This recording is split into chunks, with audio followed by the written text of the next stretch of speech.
Kia ora and welcome to Sobriety Chat. I'm your host, Lotta Dann, otherwise known as Mrs. D. I am the community manager and content creator here at Living Sober. And today I am joined from the other side of the world, west coast of the United States, by Veronica Valli. This is a real treat. Veronica is an author, she's a podcaster, a recovery advocate and coach. She's a clinical psychotherapist. She's a wife, a mother, and of course, she is sober. Welcome. Thank you. It's so great to be here. Yeah. It's really nice to connect with you. We were just talking before I hit record about how we've kind of danced around each other online Yeah. Admired you from afar. and connected, but never actually had a face to face. So this is a real treat. Yeah. So I know you've done a lot, and I am going to link to all your sites and what have you in the blog post around this post. But for people who aren't aware, can you just share a bit of your story in terms of your drinking and what led you into this recovery space? Yes. So I've been sober coming up to, on May 2nd, it'll be 22 years. So I got sober when I was 27, which is relatively quite young. And I was absolutely finished at that point. I always felt like there was something wrong with me. Like I remember being a child and just feeling very uncomfortable in my own skin. And then I think our drinking cultures are fairly similar. I started drinking at 14, 15, and it was the solution. I mean, it was the first thing that made me feel like I fit, like I was comfortable in my own skin. Oh, I know. I can relate. Yeah. And, we grew up in a culture where, binge drinking is really, I couldn't wait to do that. That's what everyone around me was doing. And I just couldn't wait to be that adult. And so I was going to clubs and bars at 15 years old and getting absolutely trolleyed. And I thought I was having a great time. I can remember I went into blackout drinking at the beginning of my drinking and at the end. It's a bit weird. But I remember being in blackout when I was 15 years old in a pub. I could feel myself. And then I woke up outside the pub, literally in the gutter, covered in my own vomit, with the landlord throwing a bucket of water over me. And I remember thinking, this is not like right. And then everyone around me the next few days, all my friends went, that was a wild night. You are like such a party girl. So there was no sort of frowning upon that behavior or indeed concern. It was just a normal thing. This is in the UK, right? Completely normalized. Yeah, completely normalized. And then what happens is you don't trust yourself because everyone around you going, oh my God, that was such a great night. You were so, and you're like, oh, okay. And I just bought into all of that, even though the price for me, the cost of drinking was very high from the word go. We just normalize abnormal drinking. We normalize it in our language, in our culture. It's the same here in New Zealand. Yeah, I mean, yeah. you see someone legless at a wedding and no one says a word. It is totally accepted and Yeah. like you say, normalized. Completely normalized. And the consequences are just sort of, we have a, like, just, it's like that part of our brain, that bit just falls through our brains. We just don't, we believe that drinking, like we need to drink, like we have to have alcohol. So I totally bought into the belief system that we have, that alcohol's the best way to have fun, excitement, belonging, connection, to relax and to reward yourself, to get romance and sex as well. I totally believed alcohol was the best way to have those things. And I was off and running. I used drugs are a big part of my story. That kind of changed things for me when I was 18. I went into drug-induced psychosis. And then I had, which I realized I didn't, at the time, I thought I was the only person who had this problem. But I realized I had really bad, my alcohol and drug use caused really bad anxiety and panic attacks. And again, I don't think I've worked or met with anyone who hasn't had really bad anxiety when they drink.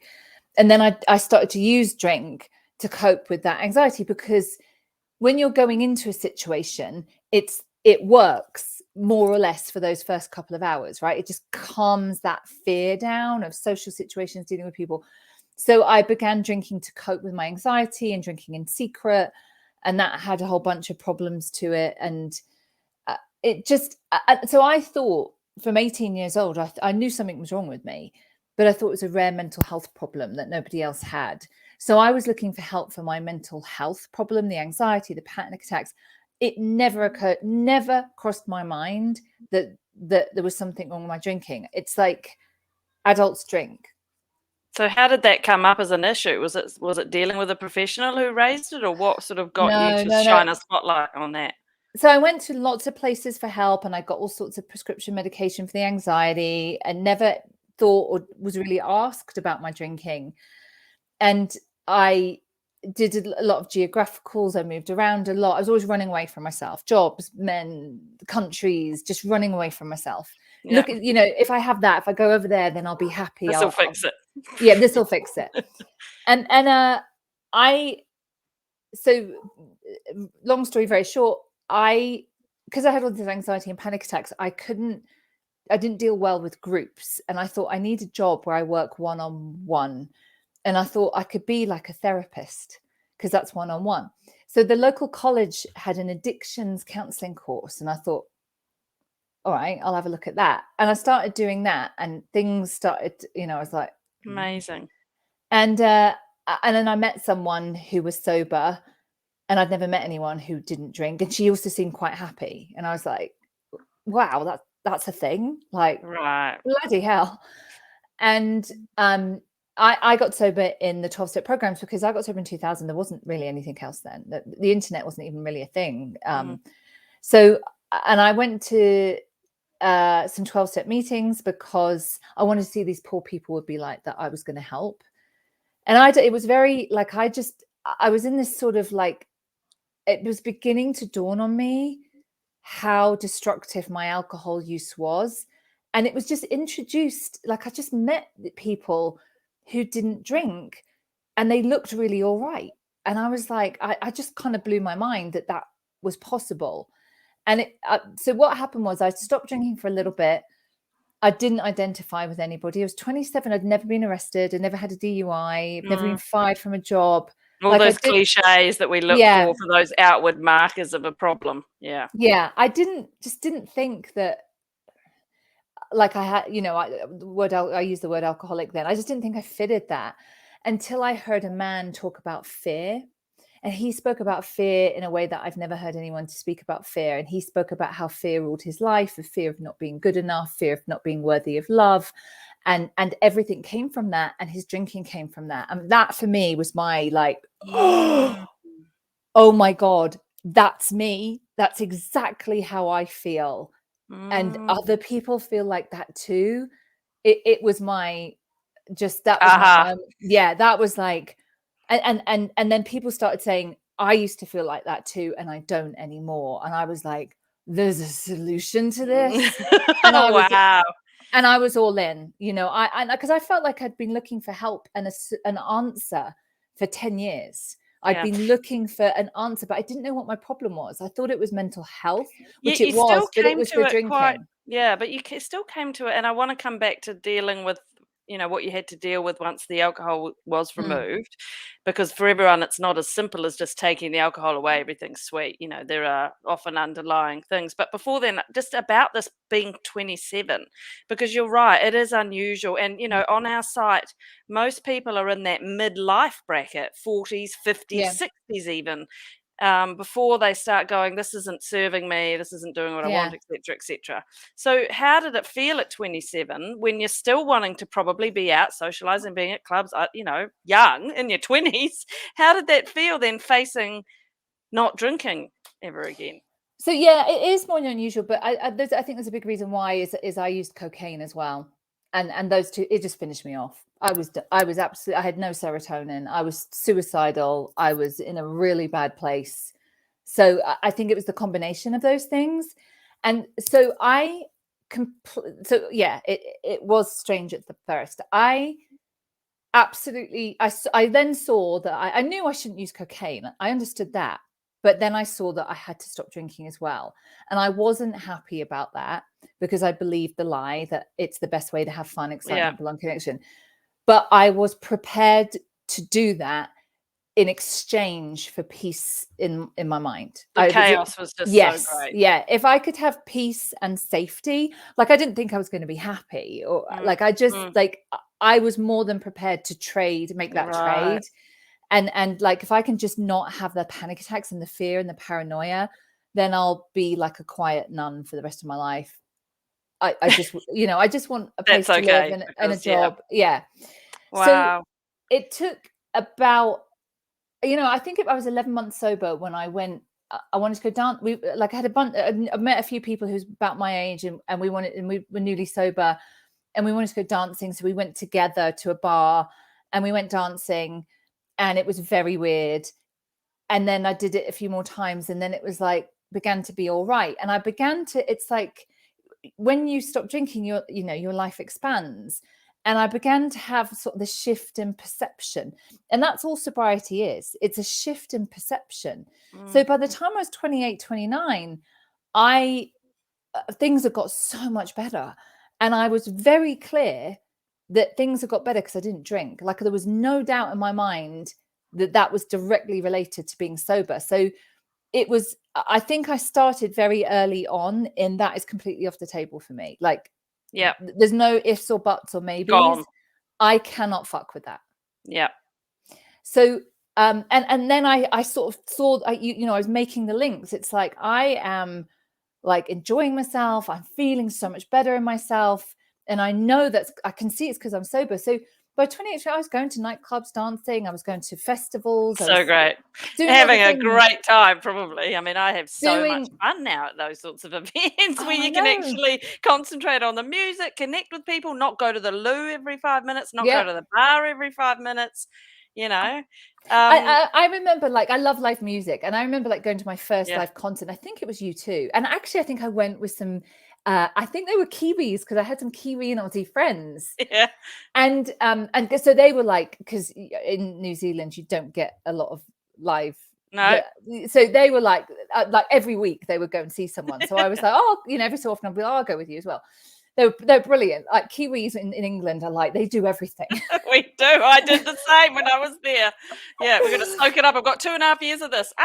Yeah. So we went, and like they were like big U2 fans, couldn't wait. It was weeks, blah, blah, blah. And they all drank. And I remember like we were there at the front, I was there, and I'm like, to get to the toilet and to get to the bar was like a 20-minute. And I'm like, you're missing. And I was like, I am having more fun than they are. Yeah. Like they keep missing things, or like we're here singing and they can't get through I'm like, and so you just have all these kind of realizations. I know. And they start clicking into place. I mean, one of my biggest regrets was going to see a band called Elbow. I don't know if you know them. They're English, and I absolutely adore them. And they came to New Zealand, and it was right before I got sober, and I was really deep in my addiction, and I got absolutely shit-faced. It was at a small venue. I mean, oh gosh, if I could go back. I fell over for no reason. I was talking to some people in a carpeted area. There wasn't anyone around me, nothing. And I just literally lost my balance and fell over. I was that drunk. It was just a write-off. And now, like you, I love concerts. It's the one time where, as a sober person, you can pretty much guarantee a big endorphin rush. Yeah. Yeah, and the other thing is I'd go out on a Saturday night, say we'd go to a club and dance, and like I'd spend 10 quid and on a couple of cokes and the entrance fee, and that's it. About 12 o'clock I'd leave because people get messy drunk, not really interested in that. I've had a nice time, and then I'll be up at 8 a.m. on a Sunday going for a run and what have you. And I'm just like, it's the man. I remember times like that. Like I did the same. I went to see Nirvana. I saw Nirvana right before Kurt Cobain killed himself, and I was pretty wasted. I mean, I do, but it's like I remember laughing about it. Oh, it must be great now because I can't remember half of it. Like, no, what? That's insane. It's so stupid. And I always talk about, like, with my work, it's the Emperor's New Clothes, right? We're all standing there going, oh yeah, must have been a great night because I can't remember half of it. And I'm going, yeah, no, it wasn't. Yeah. It's much better, you know, Yeah. doing it sober and all that kind I of know stuff. people But are kidding themselves. Hey, back to if you don't mind, mhm, the sort of issues you were having in terms of anxiety and panic yeah. attacks. Did that all go away after you stopped drinking, the panic attacks and the Mhm. anxiety, or is it something you've had to manage as a sober person? No, they did eventually go. It took a little bit of time, and I had to get some help. One of the things you do now is EFT, emotional freedom technique, tapping, which is Mm, fantastic for anxiety. I didn't know about it then, and a lot of the times I white knuckled it, but it got considerably better, and eventually my brain chemistry and everything normalized. But it was that, but it was also I did a lot of work on myself. So I learned a lot of personal develop things like how to have boundaries, yeah, how to deal with other people that helped navigate this world yeah. be a lot easier. And you're really good at that stuff. I looked on your social media, I see it all the time, but you're really good at breaking down those sorts of things that are sort of basic life skills, but often don't get the prominence that they should as we're growing up or even talking with our friends about it. And it's that type of thing that can be so helpful for people when they're transitioning from a boozy life to a sober one. You know, we often say no is a sentence. Yeah. Yeah. And just, yeah, you go. And that's what I then discovered is it's not just about not drinking, because when you default to alcohol to manage your emotions in the way that I did, you know, I drank to manage how I felt. You know, if I remember breaking up with a boyfriend and going to the off license and thinking this is a 2 bottle of wine job, not a 1 bottle of wine job. So you miss Mm, developing really key skills that you need as an adult to deal with disappointment and yeah, fear and all of yeah, that. So I was an emotional child. I mean, I've yeah, really just same. had, and so that's the work of sobriety, is beginning to learn these just personal development And tools. it's uncomfortable at first Mm, because I can remember walking around being newly sober, having a bad day, a grumpy day, a sad day, and literally feeling like I was bursting out of my skin or wearing yeah, some kind of torture suit and looking for what's the solution to this? What do I do to this? And yeah, just not because I wasn't used to feeling it. I mean, it's so cliched and basic, yeah. but it's the truth, right? Yeah, it's that feeling of wanting to run away from yourself. Mm, Like I got to about 3 years of sobriety and I hit another rock bottom. I didn't drink, but I was in a very, very dark place. And it was all because of romantic relationships. I couldn't have, I was so dysfunctional and needy and had such low self-esteem. I yeah. couldn't have them, and it caused a massive amount of pain. But that pain then motivated me to really work hard on myself, deal with Mm, abandonment issues, all of that kind of stuff. Um, because it was just, it's just too hard. I wanted to like run away from me, and wherever you mm. go, there you are, of course. Yeah. When you think back to 27-year-old Veronica now, and I mean, it's, I talk to you here and you're doing amazing work and you look gorgeous and you're doing so well. I mean, I'm sure you have bad moments as well, but when you think back to that chaotic 27-year-old who was in a world of pain emotionally and outwardly, what do you think and feel about her? Oh, I have great compassion and tenderness for her. I really feel great love for her. I really, you know, I wouldn't change anything because it's got me here, and it's what being in that amount of pain forced me to do this work to get me here. But I also wouldn't want my children to have to go through that to get the stuff that I have. And I don't believe that, also don't believe that's necessary. I have just complete tenderness and love for her. And I'd love to go back in time and tell her it's all going to be okay. I mean, I was so lost and I was so lonely. I mean, although my 20s were just, I was just so, I felt like I was behind a glass screen looking at everybody else get on with their lives. And I felt so alone and unlovable. And I have never, I am very grateful for what I have. Everything I have today, my sons, my husband, my business, my book, Mm, it's all because of sobriety, and I've never lost sight of that, and I have never stopped being grateful. I am so grateful. And my life isn't perfect. We have ups and downs, we have mm, things going on. It's the difference is today I have the tools to deal with that stuff. I don't feel like there's, I feel like I can deal with life even when it's rough, because that's just how life is. Yeah. It's never always going to be, fixed and perfect. So the gratitude, I think, is one of the, and people I meet in long-term sobriety usually have that gratitude. What I want to say, so you said to me at the beginning that this, a lot of people are quite new. It's really important to know that early sobriety is not how it is long-term.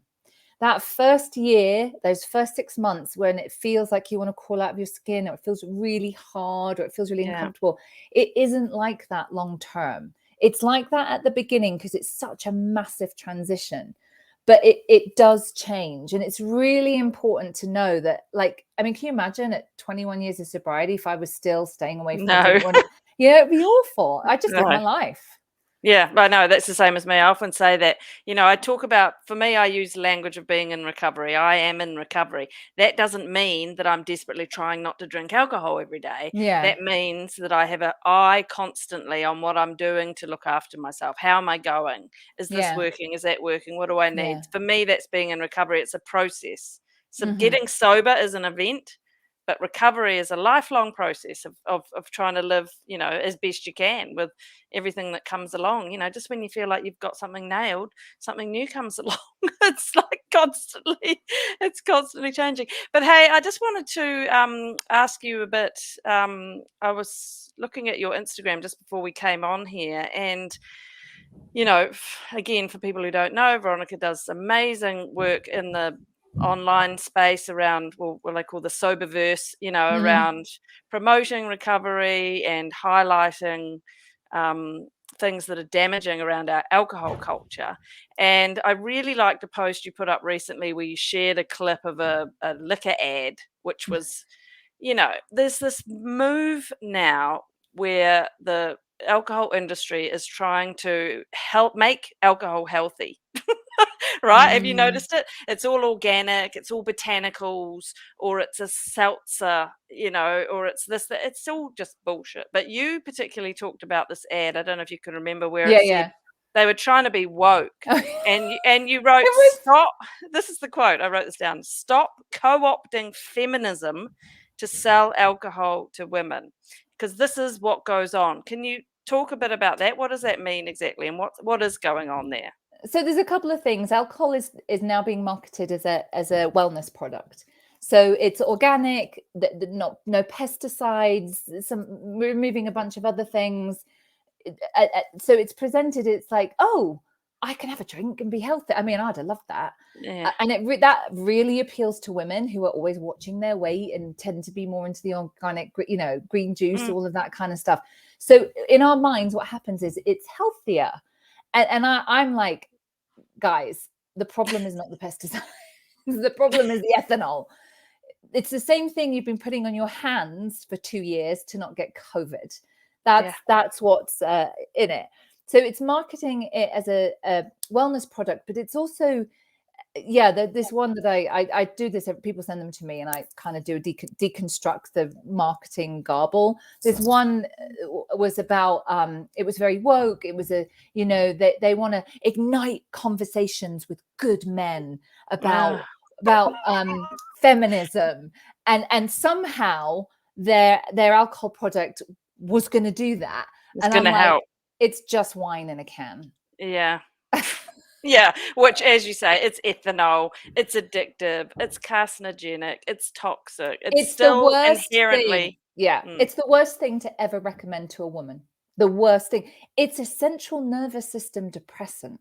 Women have enough to be depressed about in this world. Yeah, people are surprised when they hear that, because I think of it as an uplifting drug, but I always say it is a depressant, because the end result on the central nervous system is dulling, numbing, slowing down, depressing.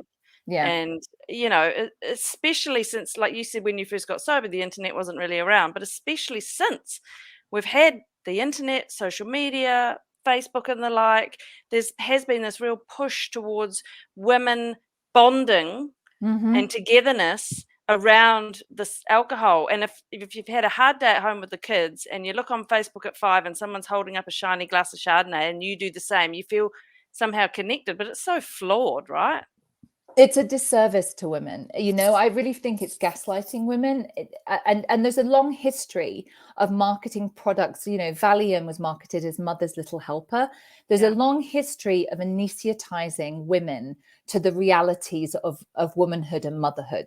And it's like, if we weren't all anesthetized, we'd be angry enough to demand more changes. Exactly. And affordable childcare and better health services. And equal pay and all the Yeah. rest of it. Yeah, I know. Speaking of the online and the, environment, shall we say, around our alcohol, this product that holds such a privileged place in our society, I do feel like, I mean, it's minute, but there is a shift. Like, even I've only been compared to sober for 10 years, but even since I quit 10 years ago and I first started my blog, there has been an increase markedly.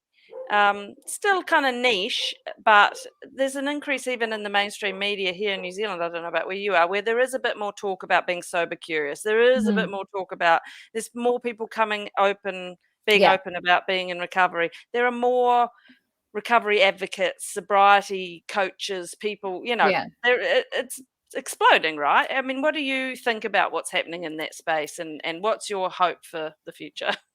Yes, and I think you can directly link that to the rise of Instagram. It's in the last 5 to 7 years. So when I got sober back in 2000, it was still a dirty little secret. It wasn't something you were encouraged to talk about publicly. And I think a lot of that has been the confusing message from AA, where the whole notion of anonymity is being confused with secrecy. That's not what it meant. So I think that what happened is, with the rise of Instagram, women were beginning to share these stories, and they didn't fit the stereotype of an alcoholic, or they didn't use that word, and they were beginning to show what alcohol free could be like. So I think it's all to the good. I can't imagine getting sober now, like my first day, thinking like maybe I should stop drinking, and then going on Instagram and being like, oh, like, wow, these people look like me, and like, really? Like, so I think it's all very positive. It's how we break down the stigma.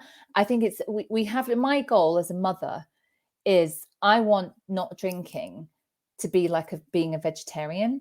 So if you think 40 years ago, if you were vegetarian or vegan, people would be like, like, might be able to rustle up a salad, but you weren't catered for. Now I can go anywhere and be gluten-free, dairy-free, nut-free, and I am catered for, and nobody would bat an eyelid. You don't go and, if I go to a dinner party and I say, I'm gluten-free, nobody goes, go on, have a bread roll, have a breadstick, one won't hurt. So I want not drinking to be like that, where it's a really legitimate lifestyle choice. And I write about this in my book. It's not just people getting sober, which is very different to being alcohol free. Alcohol free is where people are like, I don't, tried it. I don't really, quite manage without. Not interested. It is this growing alcohol free movement. I want my kids to see that you can have a full life experience and not miss out on anything by being alcohol free. And I'm also teaching my kids that alcohol always has a cost. There is a cost, and you need to be prepared to pay the cost. So that's a really good one. You can have fun. You can have fun. You can, I like that a lot, actually, Veronica. That works well for me with teenagers who are starting to drink. Sorry, I'd cut you off, but that's new for me, because I know about the modeling and the showing. It's we can live and have fun, and obviously you and I do that. There's no more powerful thing to do than model living without alcohol, but actually having that thing of like, alcohol has a cost, and putting that into the mix in the dialogue is really good. I like that. Thank you. So I no worries. You go ahead, take that one. A couple of times we've seen like a show where there's been a drunk person. We've sometimes seen one. We actually have a family member. We've seen that, and that my eldest has asked me. He says, "Mummy, are they drunk? Is that what happened to a drunk?" And what I said is, yeah. And they said, "Why are they behaving like that?" And I say, because often when you drink, you lose yourself a little bit. So you're not who you really are. He's kind of, so I do this with clients. It's the first thing I do, is we do a cost benefit analysis. Oh, good. And we add up money, time, cost to our relationships, dignity, integrity, opportunities, all of that kind of stuff. And then I'm like, you're happy with the cost, crack on. Yeah. And that's when people realize they're not happy. Well, that's with the cost. good. So that's Yeah, how I'm presenting it to my sons. no, I love that. It's about informing. Yes. If you're talking about ethics, which I have been a lot lately with my studies, and I studied in a previous life ethics around reality TV, but informed consent, having all the information. That's the problem with the marketing. It's not giving all the information, about this product. It completely presents it as without cost. Yeah. Here's the best vehicle to the land of fun, excitement, belonging, connection, relaxing, rewarding Yeah. yourself. And yes, you can sometimes have those things with alcohol, but you will pay a price every single time. And that bit was never talked. We don't talk about it. It's not presented. So that's why I push back hugely with the cost of drinking. And I'm almost 50. And I tell you, one of the things I realized post 45, the huge benefit of getting sober at 27 is it doesn't show up on my face or my body. No, And you're looking imagine what good. it's doing to your insides. Oh, I know. I shudder to think. I turned 50 last year, Veronica. It's a thing. I'm just saying, get ready. I know. I'm preparing myself. There's a moment where you're like, holy, there's no denying the direction you're headed, which, I mean, obviously, that's all what we do every day is head in one direction. But anyway, look, thank you so much. You are amazing. And there was so much in that I personally found really valuable. And I know our members will too. I will link to all your social media sites and your blog and your book. Congratulations, by the way. Thank you. And yeah, just keep up the great work. It's so nice to connect with you. Yeah, same to you, Mrs. D. I've loved your stuff. So it's really great to be connected. And thank you so much for having me. Okay, cheers.